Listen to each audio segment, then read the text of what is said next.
ұсынылып отырған бұл құрылғы long range технологиясын қолданып қашықтықтан басқару аппаратурасы.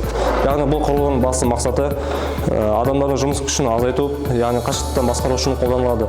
Бұның жұмыс істеу қашықтығы қала ішінде 2-5 км аралығында, ал ашық далалық жерлерде 15-20 км аралықта жұмыс істей алады. Құрылғыны тексеретін болсақ, біз экраннан өзіміз командалар таңдаймыз және оны орындалатын бөлімге жібереміз. Команда келді. Дәл осылай біз кез келген әскери техникада жұмыс жасау қашықтығын ұлғайта аламыз.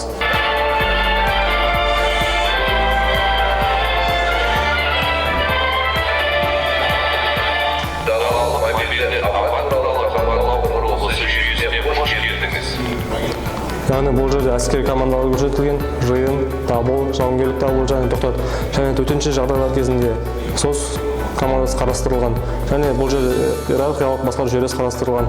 Корпуса мобильного устройства и биоакустического устройства были сделаны на базе военного инженерного института радиоэлектроники и связи, были выполнены на 3D принтерах. Еще мы сделали чехлы для мобильного устройства, шили их сами. Также для удобства их можно одевать на руку, чтобы две руки у нас были свободны. В устройстве шумовых эффектов хищных птиц у нас размещен светодатчик, что позволяет нам не вызывать привыкания у птиц.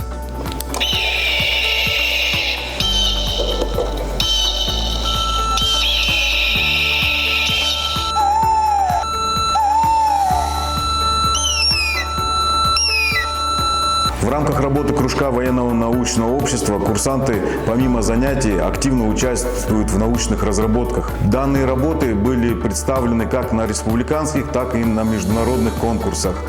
Данные работы были представлены в базу данных Министерства обороны.